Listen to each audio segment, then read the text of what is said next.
Hello guys, welcome back to Jinsei Matters with Roy. Today I bring to you a special person in continuation of the business series I started some weeks ago. And in today's video is just a very special one, a unique one that I'm very sure you're going to learn one or two things from it. In fact, don't just leave at all so you don't miss any aspect of this video. It's an interesting one. It's so educative and lessons filled. So ensure to watch till the end. Today I have with me someone unique. She's special and then she's so smart. She's passionate about what she does. She's no other person but a fashion designer. Okay, you're so eager to know who she is. Alright, okay, she's from the northern part of Nigeria, and recently she just launched ready-to-wear dresses, modest dresses, and she's no other person but Mrs. Agada. Jenifa, kindly introduce yourself. So, my name is Jenifa Agada. I am a fashion designer. I am into sustainable fashion. Like she just said, she said she's into sustainable fashion.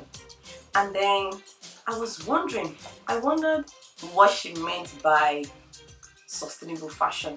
Sustainable fashion is doing fashion today but caring about the future. Fashion that is eco-friendly, fashion that cares about the environment. So what it means is that when I'm having to sew for a client, I don't take more than the fabric that is enough. I just take enough fabric so that there is no wastage. I'm trying to avoid wastage. And then whatever I do, from the product I'm using down to the packaging, I try to use materials that are eco-friendly. So instead of using nylon packaging, I'm using probably paper packaging and all of that. So that's what sustainable fashion is about. But then as a fashion designer, I am into modest designs. I create clothes that are for people who want to cover up confidence, cover, and all of that. So that's what we do. No, there can be challenges without solution. Yeah, she's been into this business for some years. So I asked her, how has she been able to overcome these challenges? At least let's learn from her, at least to help upcoming fashion designers, and even for those people that are right into the fashion designing business now. Okay, one of the major challenges I had when I started this business was the problem of clarity. I didn't know what I wanted to do. I actually studied fashion designing and textile technology in school. So when before I graduated, I started the business. But I didn't know what I wanted to do. I was doing everything because in school, you know how it is done in school. You learn everything. I was making bags, I was making dresses, I was making beddings, bed sheets and coverings, I was making drapes and all. I didn't have a clear vision of what I wanted. So it was a challenge and it took me several years to know what I wanted to do. Secondly, there's something about running a business in Nigeria. I didn't have people to work with me. I said I started as a student and it was hectic doing business and being a student. So I didn't have people to work with me. The people that were working with me did not share the vision I had for the business. So it was difficult keeping them. Again, I had the Nigerian factor, we all know it, power issue and all of that. So it was a major challenge for my business. Then lastly, there was this other challenge of finances. Funding the business, you have this big, mighty dream and then you cannot fund it. It was a major challenge for my business, really. So these are the challenges I encountered or I have encountered along the line. About clarity, I would say that I found a solution. It took me time. So I want to believe that for you to find clarity, the time factor is going to be there. And then if you can find a mentor to guide you, you won't have to go through all that I went through. I decided, okay, the people that are around me that are doing what I really want to do, maybe I could reach out to them so they will be of help. And it shortened the journey for me. So I looked at the fashion industry and I looked for people who were doing what I wanted to do. And I got myself partnered with them. They helped me I registered for courses. It helped me to gain clarity, really. During the lockdown, as recently as just last year, I registered for some courses that I took and helped my business. And that is what has brought us where we are today. That's for clarity. Then, secondly, about getting people who share your vision. The truth is that you will have to be patient with that. Not everybody believes what you believe. And then not everybody is willing to go all the way to see you fulfill your dream. No, they have theirs too. So you have to understand people. And there's something you can do with people that they begin to buy into your vision, they begin to buy into the dream that you have. When you understand who they are and bring them close to you. There were people in my business at the time that I got close to them like a sibling. We're so close. I began to give them incentives. I began to motivate them in ways that would help them. And they began to understand the vision. And they keyed into it. I won't tell you that everybody did. Honestly, not everybody did. But somehow I overcame that challenge by getting close to them, understanding them. And I think empathy also played a role because I put myself in their shoes. If I were in another person's business that I did not know a thing about, I think I would do the same thing. So I was empathetic. I tried to come from their point of view with so much understanding. It helped me. Not everybody bought into the idea still. So I don't know if I should say I have overcome that challenge. Then thirdly, the power issue. It has to be generator, or you just look for another alternative source of power in Nigeria. Then the last one was the finance issue. I have been trying to seek for grants, seek for investors, and to an extent, I have gotten some of them. Friends and family have helped my business too, and I'm grateful to them for that. And then I further went ahead to ask her what are our advices for upcoming fashion designers, at least to help people outside there. You know, the fashion designing business is something very lucrative. Of course, people always want to look good. They want to wear nice dresses. They want to wear the local dresses. They want to wear the latest trending dresses. So the fashion business is a lucrative one. So I asked her, what are your advices? What are her advices for upcoming fashion designers? And then she said this. As a business owner, there is nothing you will do if you don't learn marketing strategies. You don't learn digital skills. You're not going anywhere really.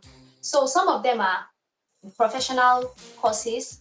Like we have something we call pattern drafting. It's what I did in school, but I had a different perspective to it during the lockdown.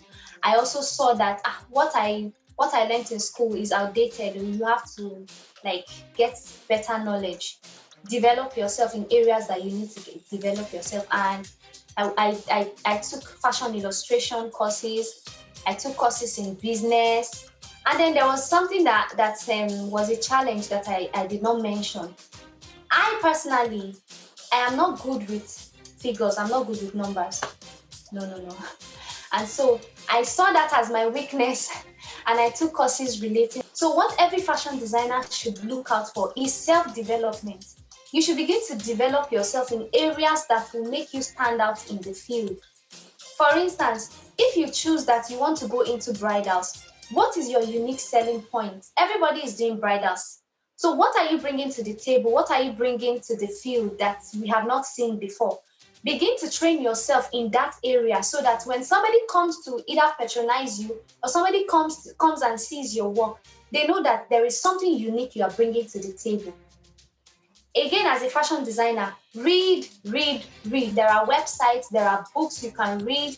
There are a lot of things can help you find information. So as a fashion designer, upcoming fashion designer, the challenges are there. But if you are really passionate about this, there is nothing that can stop you. I've been doing this for like 10 years. I've had my up and down moments, but then it's getting better by the day. So this is all I have to say for. There are a lot of people who will say different things to you out there. I don't want to just repeat what every fashion designer will advise you. But then this is just my piece I want to give to you as a fashion designer. She said she's a modest fashionista. And then I was like, it's not everybody who is a modest fashionista. This could be a challenge to her business. So I asked her, How was this at any point in time a challenge to you? And she said, I've lost customers because of that. Maybe it might not just be about modest dresses. I've had customers who wanted something that, oh no, sorry, I'm not into this. I'm not into. I can make it, but I'm not into this. It's some kind of distraction for my business. So I've had customers that have lost because of that. And then when you talk about modesty, modesty is relative. So for somebody, covering up to the neck is modesty. For somebody, leaving the back open is still modesty. For somebody, leaving the sleeves open is not modesty, So it is relative. So I think this is about my own definition of modesty. So this is it. For now, I've not had any serious challenge, and that is why I am even going into ready to wear, so that I don't keep losing customers. You walk into my store or you check my storefront online. If it is what you want, you pick it. If it is not what you want, you walk away. So that's it. talk about funding for the fashion business, because I know this is a great issue with most business owners. Lots of people have this challenge on how do I start? How much do I need to start my business? Can I start with zero capital? So she talked on this, and then she's also stated several opportunities that are in the fashion business. I actually started my business with zero capital. I did not have a machine. I did not have a pin. So what happened was, I was a student. All I had was the knowledge. All I was gaining was the competence.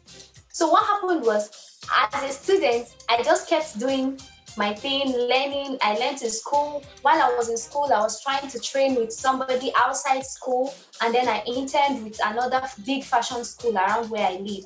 By the time I was done, I didn't have a machine to practice what I had been taught. So what I did was, I spoke to a neighbor who had a machine at home. Please, can you just let me have your machine for a while? And then I paid her some money for it.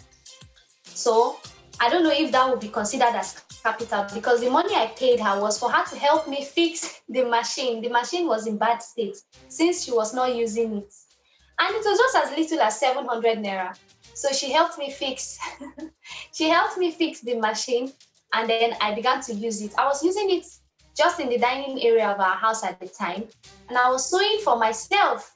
As I was sewing for myself, people began to admire me. Oh, I like your dress. I made it. I like your dress. I made it. And then they wanted me to make the same for them. So I began to make for them from the comfort of my home. And from there, I was saving up. Then I got this contract. I was to make lab coats for a hospital. I made a lot of them, and I was able to save up from that money to buy my machine. I can tell you the story on and on, but not to take your time. That was how my business started. So for somebody out there who is thinking you must save up a lot of money to start the business, no, you can begin to gain competence in this area. You can begin to gather knowledge, get all that you need. You can begin to ask people for help. Can I use your machine for an hour? If you have to pay, fine. You can make dresses and put online. Business has been made easy now with social media. Business is now easy with digital marketing and all of that. You don't have to have a space. There are people I know who make dresses that they don't have a machine. They only have very good phones that they take pictures from other fashion designers. You can even engage the services of another fashion designer, make these dresses, and then you sell. So this is it. You don't have to do it all yourself. Anybody can come into the fashion industry. Just come with your creativity, come with the passion for it, and you'll do well. For you, the idea is for you to make arrangements with that fashion designer. You probably don't have the skill, or you do have the skill, but you don't have the means. You can make arrangements with the fashion designer. If it is something you can produce, I just said that you can. There are spaces, what do they call them? I think fashion hub or something, where you go and pay for a period of time, like 1 hour, 2 hours. You use all of the machines you need. Some states already have it. I think we have one in my state here. You pay for probably 1 or 2 hours. You sew, you knit in your work, you finish, you package in that space. So there are people who do that. Oh my god, it was really an interesting time with Mrs. Jenifa Agada. I'm sure you must have learned one or two things from the discussion. Ensure to share it with your friends, your colleagues, and any other person you feel could benefit from this conversation. Thank you very much for stopping by to watch this video. I really appreciate your time, and I really appreciate everything you're doing to support this channel. I'll see you in my next video. Bye.